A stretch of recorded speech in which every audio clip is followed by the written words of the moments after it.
السلام علیکم قدرمن هیوادوالو. تاسو ډیرو مانه دا غوښتنه کړې وه چې که چیرې موږ قضیه په محکمې کې لاړ شي نو محکمې کې څنګه سوالونه مطرح کیږي او موږ څنګه ځوابونه باید ورته ارائه کړو.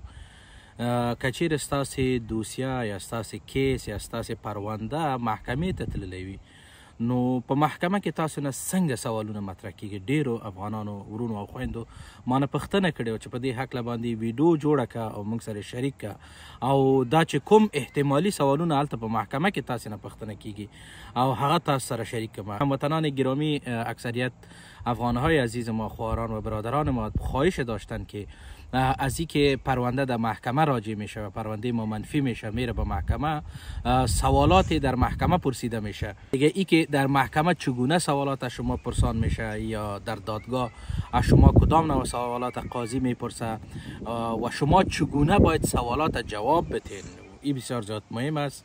و ای که از کدام تکتیک ها استفاده کنین و سوالات احتمالی که میای بر شما اونا باید به کدام نوع اسناد جواب شود.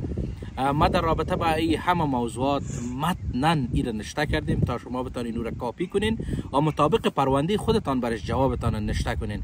و این متن در یوتیوب ما زمانی که شما ویدیو رو مشاهده کنین در پایین بالای ویدیو کلیک کنین، یوتیوب به نام افغان لایر است، در پایین ببینید شما تمام متن و سوالات همراه با جواباتش برای شما ما نشته کردیم. ولی این سوالات بر هر پرونده و بر هر کیس فرق میکنه که شما به اساس پرونده و کیستان باید برتان چی کنین، جوابایتان آماده کنین و بعد از با یک دوستان نشسته جواباتان تکرار کنین، جایی که اشتباه و غلطی است او را پس دوباره از بین ببرین و با مرور 2 یا 3 مرتبه یک نتیجه گیری کلی و با آمادگی خوب برین وارد محکمه شوین و به او سوالات جواب بدین.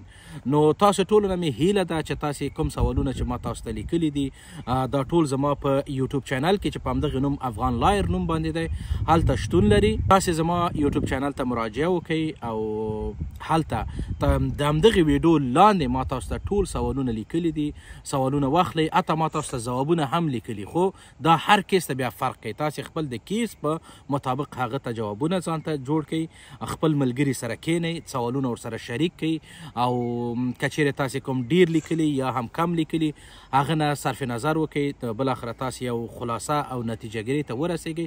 بیا محکمې ته د هغه سوالونو په اساس لاړ شئ، په ښه آمادګۍ سره خپل کیس څخه دفاع وکړئ. خو زه تاسو ته یو وړاندیز لرم که چیرې تاسو کوم داسې وکیل وپېژنئ چې هغه د افغانستان په عرف، عنعنات او قوانینو باندې بلدیت ولري، هغه سره په تماس کې شئ او خپل کیس ورسره شریک کړئ تر څو تاسو سره په دغې مرحله کې کومک وکړي، مرسته تاسو سره وکړي. خو د وکیل هدف یوازې پیسې نه، البته مرسته د افغانانو سره. برای همتان پیشنهاد می است تا قبل از اینکه پرونده تان بفرستین به محکمه یا به محکمه برین به خاطر دفاع با یک وکیل خوب مراجعه کنین که در این بخش هم تجربه داشته باشه، هم از قوانین افغانستان آگاه باشه، هم از عرف عنعنات افغانستان، هم از قوانین اروپا تا بتونه بهتر شما را کمک کنه.